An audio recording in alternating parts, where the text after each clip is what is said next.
Hi, DS Middle School. In just a few moments, we're going to address a topic that is near and dear to my heart: racism and prejudice in America. Now, before we go any further, I want to encourage you to pause the video right here and to grab your parents and have them sit in on this conversation. I believe that this could be a very powerful moment for you and for your family as we begin to dive deeper into this issue.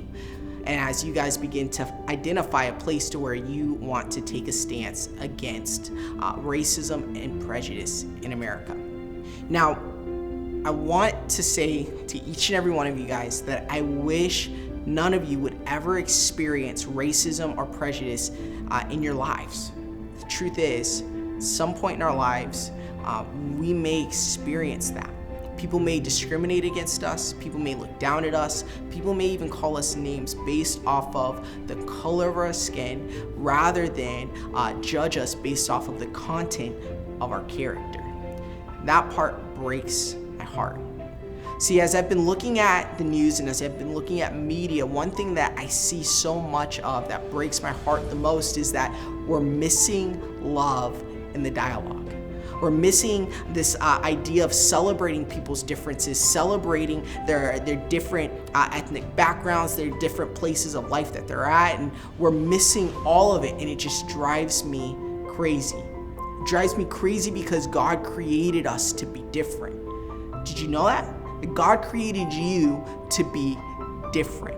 That you are the color of your skin that you are because God created you to be that way. And that is to be celebrated. So for those of you who are white, celebrate the fact that you're white. For those of you who are black, celebrate the fact that you're black.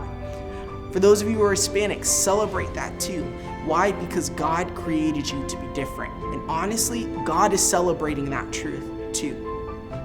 The thing that breaks my heart the most when it comes to racism and prejudice is that it looks at those differences in us, difference of color of skin, difference of stages of life that we came from, and it begins to discriminate and throw in their hate speeches towards us based off of that, or preconceived ideas about who we are based off of those things.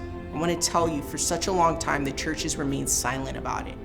And it also breaks my heart that it takes someone having to die in order for us to address this issue more openly and more consistently.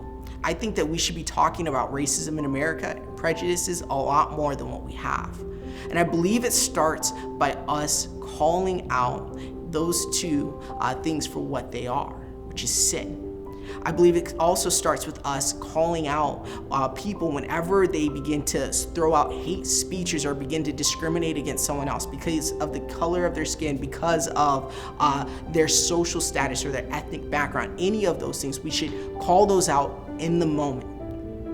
I remember there have been numerous amounts of times in my life where someone has made a statement to me about the color of my skin, and I look around for help, wondering if any of my friends are going to say anything, but to my surprise, they just laugh because they thought it was fun.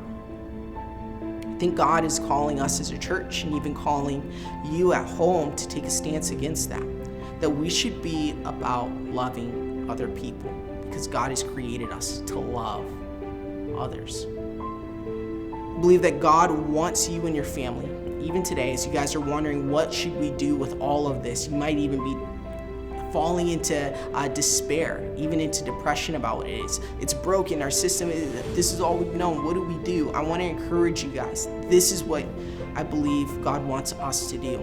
So start in the conversations that we have with others. When you hear someone making a joke about someone else's skin, when you hear someone else making a joke because they may be poor, because they may dress a certain way, whatever that is, let's call it out. Let's say that that's not okay. I believe that when you and I begin to call those things out, and that begins to be part of our conversations, our dialogues with one another, we'll begin to see racism and prejudice dissipate more and more and more in America. Why? Because we're beginning to call sin out for what it is and hold other people accountable for what they say. Guys, I love you so much, and I hope to see you guys soon. Bye.